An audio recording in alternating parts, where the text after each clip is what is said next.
Hey everybody, so today I just wanted to make a quick video showing how from LabVIEW you can connect to the Newton API. So for those of you who may not know what Newton is, this is basically and as they call it, a really microservice for advanced math.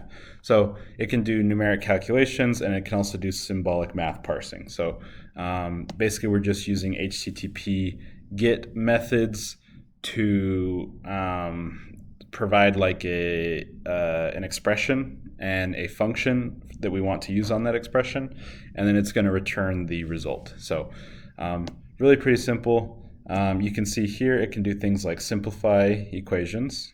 It can factor, derive, integrate, find the zeros, find tangents, area under the curve, cosine, sine, inverse sine, etc., etc. So you can do all sorts of different stuff. It changes the endpoint a little bit.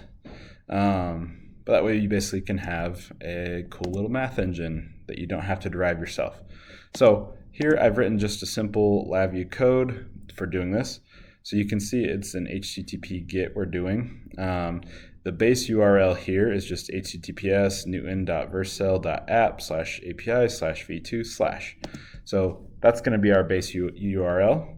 Then we're going to include the operation that we're using. So I've just created a ring here with the different functions.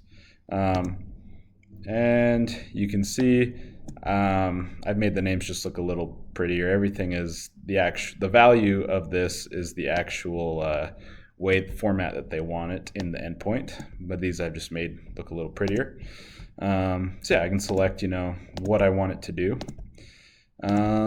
Let's go back, and then we're passing in the actual expression, and we do have to do a URL encode, which I just wrote a little VI that's basically just searching and replacing certain characters in the string. So just checking for these different things, especially with math expressions, right? You're going to use this little caret anytime you're doing a exponent, plus, multiply, divide functions, etc. So just cleans those up. Does the HTTP GET, and then I'm just converting the response. It is a JSON response back, and it's just a cluster with 3 objects in it. You've got an operation, an expression, and a result. So pretty simple. This just returns, hey, what operation did you call? So that should match what you selected here.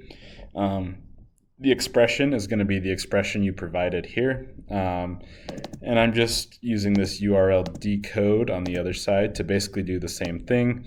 We're just swapping these decoded characters back. So this way, we can get back to our carets and our plus signs and, whatnot. And yeah, then we're just displaying that result, which will be different based off what we're trying to do. So I can run. I have just a default expression here, and let's run the simplify case. So we get back our HTTP headers, which we can see, everything's good. We got 200. Most of this other header information we don't really care about. You can see the actual raw body here. So the operation we ran was simplify, and you can see the expression we provided it, and it returned a result of 8. And then here are the elements broken down after we've parsed the JSON, so you can see our result is 8. So I've just provided this math equation, and it solved it for me. We can do stuff as well, like say, hey, factor this, and I get the result. And, on and on and on. I can provide different expressions and use different functions. But yeah, just a simple way to create basically a math engine and expression parser in LabVIEW. Well, not truly LabVIEW, right? We're calling the Newton API, but you can easily wrap that with this essentially just, one function in LabVIEW, which is really cool. So hopefully that's helpful for someone, or at least just interesting. But yeah, thank you guys for tuning in. Canon Controls is your gateway to mastering LabVIEW. Dive into programming for data acquisition, industrial communications, and manufacturing automation. Explore how to enhance your projects with cybersecurity best practices. Join the journey to elevate your skills and secure your systems with every episode.